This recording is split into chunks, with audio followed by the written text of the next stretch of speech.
Hi there YouTube, D900Man here from migratiphone.com, and this isn't going to be a normal one of our videos. I've got a few things that I want to discuss with you. Well, the first one mainly being this tie-up of whether there's going to be an iPhone 4S or an iPhone 5. And if there are two devices, what is the point of the lower end device, the iPhone 4S? So I've been thinking about this and I did an article on migratiphone.com earlier today.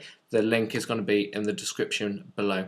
But my thinking is, both devices are kind of, from what I've read and what rumours I've heard, to have kind of similar specifications other than the hardware design itself. Now we all know the iPhone 5 is said to have a whole new design feature, maybe that curved glass back that we've been expecting, a larger 4-inch display, but also, you know, it's meant to have the 8 megapixel camera. We all know that it'll be running iOS 5 and it's going to have that iPad 2 A5 processor. But what about the iPhone 4S? Well, there's rumours that it's also going to have that 8 megapixel camera and hopefully, like the iPhone 5, that full 1080p video recording, and that would be something that would be really, really nice. It's not meant to have that whole new design feature that the iPhone 5 has. It's got to be pretty similar to the design factor of the iPhone 4, which we've currently got at the moment. But saying that, Apple are going to have to change some things. We have the whole antenna gate issue with the iPhone 4. They're going to have to redesign that. There is no way that they're going to release a product with that same flaw. So it may be pretty similar. So it got me thinking, if both the iPhone 4S and the iPhone 5 are going to have the 8 megapixel camera, be able to run iOS 5 and have that A5 processor such as the iPad 2, is there really any point in the iPhone 4S if that's what they're going to do? Now, there's been rumours to say that the iPhone 4S is there to hit the mid-range market, but Apple could do this with just releasing one device, in my thoughts. Now, I'm no business person, as you all probably know, but here's my thoughts.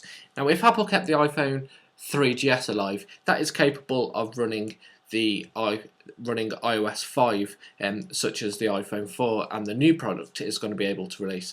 Now, if they dropped that price point down to say £250, in the UK off contract at the moment it is on there for £428, I believe, and then they introduced the iPhone 4 at a £400 mid-range price bracket off contract. At the moment the iPhone 4 is to be sold at £510, then they can bring in the new device, whether it is an iPhone 4S or iPhone 5, at the price point of this current iPhone 4 model, which is around about £500 off contract.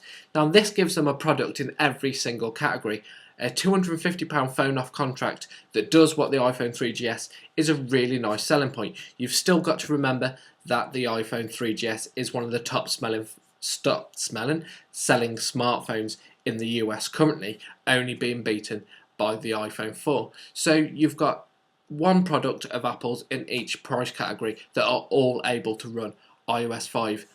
Maybe the 3GS can't run all the stuff that the iPhone 4 or the iPhone 5/4S is going to be able to do in iOS 5, but every single one is going to be able to cater for iOS 5, which I think people would love.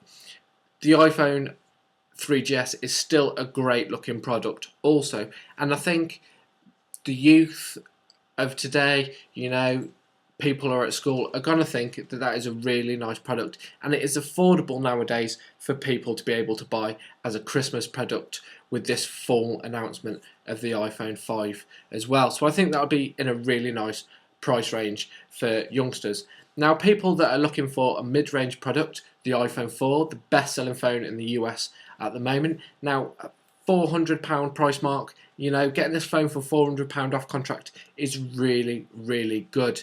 And you know, you're getting everything that an iPod does, plus you're getting mobile internet, you're getting your emails on the go, and you're getting thousands and thousands and thousands and thousands applications as well. So £400 for the iPhone 4 is a great price. Now the iPhone 5 coming in at a £500 mark off contract, you know, is excellent. Like I've said, it's going to be able to do everything extra. So my thought is there any point of Apple releasing an iPhone 4S and an iPhone 5? Seriously, I don't think so.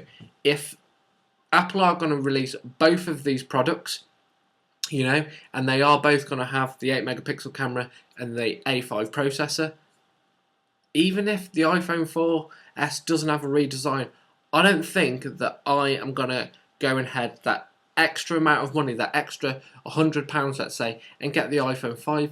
I just cannot see any point in doing that. I'm interested to hear what your thoughts on the matter. You go and head over and read my article on Migrate iPhone. The link, like I said, is going to be in the description below. What are your thoughts if they do release products which have got the same hardware, such as the 8 megapixel camera and the A5 processor? Which product are you going to be going for, depending on the price range? Personally, I can see a lot of people still going for the 4S and not the iPhone 5, especially if it's offering something similar to the higher end model.